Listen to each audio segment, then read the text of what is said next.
Setelah 3 hari berlalu, sesuatu yang luar biasa akhirnya terjadi di rawa hitam. Sebuah kapal raksasa berwarna hitam perlahan muncul dari dalam rawa, membuat seluruh wilayah bergetar hebat. Cairan hitam terus menetes dari tubuh kapal, sementara ukurannya yang mencapai lebih dari 10 miliar kilometer, membuat Luo Feng dan para makhluk agung di sekitarnya terlihat sangat kecil. Luo Feng segera menyadari bahwa kapal tersebut adalah perahu mausoleum yang legendaris. Di tempat itu, dia juga bertemu dengan Master Debu Bayangan dan Master Peri Penyihir. Mereka semua datang dengan tujuan yang sama, yaitu mencari kesempatan untuk memasuki perahu mausoleum. Master Luchong kemudian menjelaskan pada Luo Feng bahwa perahu mausoleum bukanlah harta karun sejati biasa, melainkan sebuah alat yang diciptakan oleh peradaban purba yang sangat kuat. Materialnya sangat istimewa, sehingga serangan jiwa tidak dapat menembusnya. Namun, untuk mengendalikannya, seseorang harus masuk ke dalam kapal dan menemukan kendali inti. Masalahnya, kendali inti setiap perahu mausoleum berbeda, sehingga bahkan Master Luchong tidak mengetahui lokasi kendali inti kapal yang sedang muncul di hadapan mereka. Mereka juga tidak bisa memaksa pintunya terbuka. Biasanya, setelah perahu mausoleum sepenuhnya lahir, pintunya akan terbuka secara otomatis, meskipun pernah ada kasus di mana sebuah kapal baru membuka pintunya setelah menunggu lebih dari 300 era. Master Luchong juga mengungkapkan fakta mengejutkan lainnya. Satu perahu mausoleum mampu membawa hingga 36 makhluk agung memasuki makam. Namun, kesempatan untuk mengendalikan kapal tersebut hanya ada satu kali. Setelah memasuki makam, perahu mausoleum akan pergi dan tidak dapat dikendalikan lagi. Artinya, mendapatkan kapal tersebut belum tentu berarti seseorang bisa mempertahankannya. Sementara itu, semakin banyak kelompok kekuatan mulai berdatangan. Klan Mata Ilahi, Klan Tengkorak, Sekolah Dewa Leluhur era reinkarnasi pertama, Tanah Suci Bulan Ungu, dan umat manusia akhirnya berkumpul di sekitar perahu mausoleum. Bahkan ada makhluk dari Klan Tengkorak yang mencoba membuat kapal tersebut mengenalinya sebagai tuan. Tetapi usahanya langsung gagal. Klan Mata Ilahi kemudian mengejek Klan Tengkorak karena mencoba melakukan sesuatu yang sudah diketahui tidak mungkin berhasil. Namun, Klan Tengkorak tidak tinggal diam dan membalas bahwa Klan Mata Ilahi sendiri kemungkinan besar sudah mencoba hal yang sama. Kedua klan tersebut memang merupakan musuh bebuyutan yang telah bertarung selama hampir 3 era reinkarnasi. Setengah bulan kemudian, tidak ada kelompok besar lain yang datang. Akhirnya, 5 kekuatan utama bersiap memperebutkan kesempatan memasuki perahu mausoleum.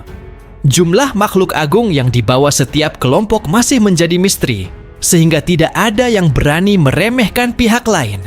Kemudian, perahu mausoleum akhirnya sepenuhnya muncul dari rawa hitam. Bagian bawah kapal meninggalkan rawa dan pintu-pintu kabinnya mulai bergetar. Master Luchong segera memerintahkan Luo Feng untuk bergerak. Menara merah milik Luo Feng mengikuti piramida Master Luchong dan keduanya melesat menuju perahu mausoleum. Melihat mereka bergerak lebih dulu, kelompok kekuatan lainnya juga segera bertindak. Harta karun sejati istana mereka langsung didorong hingga batas kecepatannya dan berubah menjadi garis-garis cahaya yang melesat menuju kapal raksasa tersebut. Saat mereka mendekat, kapal kuno yang menggantung di atas rawa hitam mulai bergetar hebat. Tidak lama kemudian, sebuah pintu muncul di salah satu sisi kapal dan perlahan terbuka, memperlihatkan lorong besar yang menjadi jalan masuk ke dalam perahu mausoleum. Melihat pintu telah terbuka, semua pihak langsung mempercepat laju mereka. Namun, mereka tahu bahwa Master Luchong adalah ancaman terbesar. Dia bukan hanya yang terkuat di antara mereka, tetapi juga memiliki pemahaman paling mendalam mengenai perahu mausoleum. Karena itu, Klan Mata Ilahi, Klan Tengkorak, dan Sekolah Dewa Leluhur segera bekerja sama untuk menghentikannya agar tidak masuk lebih dulu. Berbagai serangan langsung diarahkan kepada Master Luchong. Bayangan keemasan membentuk sebuah parang raksasa. Kupu-kupu dalam jumlah tak terhitung memenuhi ruang hampa, sementara pusaran angin putih juga menyapu dari arah lain. Semua serangan tersebut bertujuan memperlambat langkah Master Luchong sebelum dia mencapai pintu perahu mausoleum. Master Luchong akhirnya menggunakan kekuatan harta karun sejati tertingginya dan berubah menjadi makhluk mengerikan bernama Rusa Kutu. Tubuhnya dipenuhi sisik hitam, memiliki ratusan pasang cakar tajam, ekor seperti kalajengking dengan hampir 1000 ruas, serta kepala yang menyerupai rusa. Begitu berubah, raungannya mengguncang ruang hampa. Gelombang suara yang mengerikan menyapu segala arah dan langsung menghancurkan berbagai serangan yang menghalanginya. Luo Feng mengikuti Master Lu Chong dari dekat. Ketika kelompok lain meminta Luo Feng membantu menghentikannya, Luo Feng sama sekali tidak tertarik. Dia justru memahami bahwa selama semua orang berfokus pada Master Lu Chong, dirinya bisa memanfaatkan kekacauan tersebut. Benar saja, setelah kecepatan Master Lu Chong diperlambat oleh serangan gabungan 3 kelompok, Luo Feng berhasil melewatinya dan menjadi salah satu yang pertama memasuki perahu mausoleum. Begitu masuk, Luo Feng menemukan sebuah aula yang sangat luas, dengan ukuran mencapai sekitar 100 juta kilometer. Tempat itu benar-benar kosong dan dikelilingi banyak lorong yang menuju ke arah berbeda. Luo Feng langsung menyadari masalahnya. Jika memilih jalan yang salah, waktu akan terbuang, dan dalam perebutan kendali inti perahu mausoleum, kehilangan sedikit waktu saja bisa berarti kehilangan kesempatan untuk selamanya. Pada saat itu, Master Lu Chong langsung mengirimkan transmisi suara kepada Luo Feng dan memintanya mengikuti. Berkat pengalamannya, Master Lu Chong sudah mengetahui arah yang kemungkinan besar menuju ruang inti. Luo Feng pun tidak ragu dan terus mengikuti dari belakang. Master Debu Bayangan, Master Peri Penyihir, Master Liu Ju, dan Master Laut Gelisah juga berhasil masuk dan langsung mengejar mereka. Keempat makhluk agung tersebut terus melancarkan berbagai serangan, mulai dari serangan jiwa, serangan jarak jauh, hingga kekuatan domain. Namun mereka tidak benar-benar mengincar Luo Feng. Target utama mereka tetap Master Lu Chong. Luo Feng memahami situasi tersebut dengan sangat baik. Master Lu Chong memang sedang memanfaatkan keberadaannya untuk menyerap sebagian tekanan dari musuh. Namun, Luo Feng tidak keberatan. Dibandingkan harus menghadapi 4 makhluk agung sendirian, berada di belakang Master Lu Chong justru membuatnya memiliki kesempatan lebih besar untuk mengambil keuntungan. Di tengah perjalanan, Master Lu Chong tiba-tiba menerjang sebuah dinding koridor. Tanduknya menghantam dinding dengan keras hingga pola-pola misterius di permukaannya runtuh. Sesaat kemudian, sebuah gerbang raksasa jatuh dari atas dan langsung menghalangi jalan. Luo Feng dan Master Lu Chong berhasil melewatinya, sedangkan keempat pengejar terpaksa berhenti dan mencari jalan lain. Setelah berhasil menjauh, Master Lu Chong kembali ke wujud aslinya dan mengakui bahwa sejak awal dia memang sengaja melibatkan Luo Feng. Tujuannya adalah mengurangi satu musuh, sekaligus membuat pihak lain memiliki lawan tambahan untuk dihadapi. Namun sekarang, Master Lu Chong menganggap Luo Feng sudah tidak terlalu berguna baginya. Meski begitu, dia tidak berniat menghabisi Luo Feng. Menurut Master Lu Chong, perahu mausoleum memang sangat berharga, tetapi tidak sebanding dengan mempertaruhkan nyawanya. Dia telah menjelajahi samudera semesta selama waktu yang sangat lama, dan lebih menghargai proses petualangan daripada memaksakan diri mendapatkan setiap harta karun. Luo Feng tentu tidak sepenuhnya percaya pada sikap santai Master Lu Chong. Dia tahu bahwa jika benar-benar menemukan kendali inti, Master Lu Chong pasti akan menjadi pesaing terbesarnya. Tidak lama kemudian, Master Lu Chong tiba-tiba berhenti. Berdasarkan pengalamannya setelah mempelajari 2 perahu mausoleum sebelumnya, dia menduga bahwa ruang yang berada di depan mereka adalah ruang inti. Jika dugaannya benar, maka kendali inti perahu mausoleum berada di sana. Master Lu Chong kemudian menatap Luo Feng dan menyampaikan bahwa mulai dari titik ini, mereka berdua akan bersaing secara langsung. Tidak ada lagi kerjasama seperti sebelumnya. Siapa yang lebih mampu, dialah yang akan mendapatkan kendali inti dan memperoleh kesempatan untuk menguasai perahu mausoleum. Namun, perebutan tersebut bukan sekadar pertarungan untuk mendapatkan harta.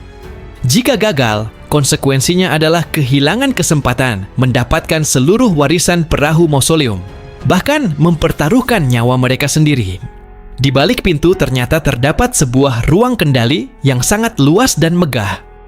Aula itu dipenuhi berbagai dekorasi dan ornamen misterius. Begitu masuk, Luo Feng langsung menyebarkan kekuatan ilahinya ke seluruh penjuru ruangan. Dia memeriksa setiap benda yang ada, mencoba mencari kendali inti dengan caranya sendiri. Karena tidak mengetahui benda mana yang merupakan kendali inti, Luo Feng bahkan berniat mencoba memberikan jejak kehidupan pada semua benda yang ada di sana. Melihat tindakan Luo Feng, Master Lu Chong langsung menertawakannya. Menurutnya, perahu mausoleum bukan harta karun biasa yang bisa begitu saja mengenali tuannya melalui jejak kehidupan. Kendali inti adalah kunci sebenarnya untuk menguasai kapal ini, dan proses untuk membuat kendali inti mengenali tuannya jauh lebih rumit.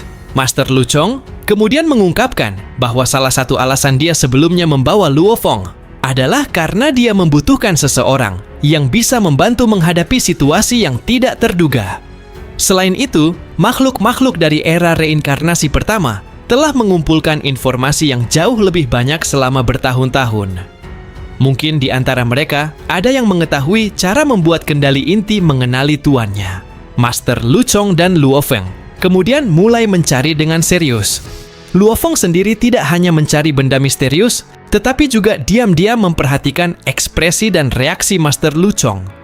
Dia yakin Master Lu Chong pasti memiliki lebih banyak pengetahuan daripada yang dia tunjukkan.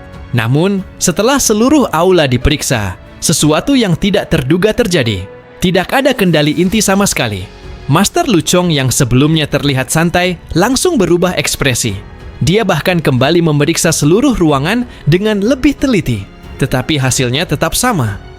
Kendali inti tidak ditemukan di ruang kendali. Luo Feng kemudian mengatakan bahwa mungkin Master Lu Chong salah memperkirakan lokasi kendali inti. Namun Master Lu Chong menolak anggapan tersebut. Berdasarkan pengetahuannya tentang peradaban kuno, ruang kendali seharusnya merupakan tempat tinggal sang Master Perahu Mausoleum, dan kendali inti biasanya berada di tempat seperti ini. Saat mereka masih kebingungan, 4 makhluk agung akhirnya menerobos masuk.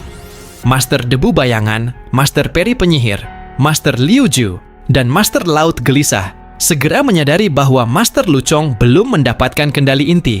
Master Peri Penyihir bahkan menggunakan darah emas untuk menyebarkan tetesan ke seluruh benda di aula. Cara tersebut merupakan metode khusus untuk memverifikasi apakah ada benda yang berkaitan dengan kendali inti. Namun setelah pemeriksaan selesai, hasilnya tetap mengejutkan. 6 makhluk agung yang berada di aula langsung terdiam. Tidak ada seorang pun yang mengerti mengapa ruang kendali justru tidak memiliki kendali inti. Tiba-tiba, sebuah kekuatan tak berwujud muncul dari bagian atas aula. Semua orang langsung menoleh. Di atas sebuah singgasana kuno, energi mulai berkumpul dan perlahan membentuk sosok seorang pria berambut biru kehijauan. Penampilannya sangat mirip dengan manusia biasa. Tetapi aura misterius yang terpancar darinya membuat ke-6 makhluk agung langsung waspada. Pria tersebut kemudian memperkenalkan dirinya. Namanya adalah Duandong River Wu. Mendengar nama tersebut, suasana langsung berubah. Master Debu Bayangan bahkan menjelaskan bahwa karakter Wu merupakan gelar yang sangat dihormati dalam peradaban kuno. Sosok yang memiliki gelar tersebut jelas bukan makhluk biasa. Duandong River Wu kemudian mengungkapkan bahwa dirinya adalah Master ke-192 dari garis keturunan Sungai Duandong. Dia menjelaskan bahwa sebelum memulai petualangan terakhirnya bersama para jenderal, dia sudah mengetahui bahwa kemungkinan dirinya untuk bertahan hidup sangat kecil. Namun, meskipun dirinya mungkin mati, dia tidak ingin warisan Sungai Duandong ikut lenyap bersamanya. Karena itulah dia memodifikasi perahu mausoleum ini dan mengubahnya menjadi tempat untuk menyimpan warisan. Akan tetapi, warisan tersebut bukan sesuatu yang bisa diperoleh dengan mudah. Duandong River Wu memperingatkan bahwa setelah mereka melangkah lebih jauh, bahaya yang mereka hadapi akan semakin mengerikan. Terutama ketika mereka mulai menyentuh warisan sejati, Sungai Duandong.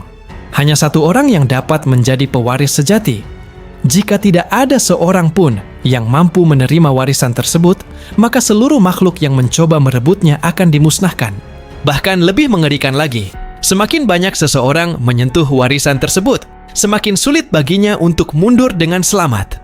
Mereka yang bukan keturunan garis Sungai Duandong dan mencoba merebut warisan akan menghadapi kematian. Setelah menyampaikan peringatan itu, sosok Duan Dong Riverwu perlahan menghilang dari singgasana. Keenam makhluk agung yang tersisa langsung dipenuhi berbagai emosi. Mereka tahu bahwa yang baru saja muncul bukan sekadar informasi mengenai harta karun biasa, melainkan sebuah warisan kuno yang sangat berharga. Luo Feng juga memahami betapa luar biasanya warisan tersebut. Di samudra semesta, warisan lengkap yang mampu membimbing seorang kultivator dari tingkat rendah hingga tingkat tinggi merupakan sesuatu yang sangat langka. Bahkan kekuatan klan mata ilahi sendiri sangat berkaitan dengan warisan lengkap yang pernah mereka peroleh.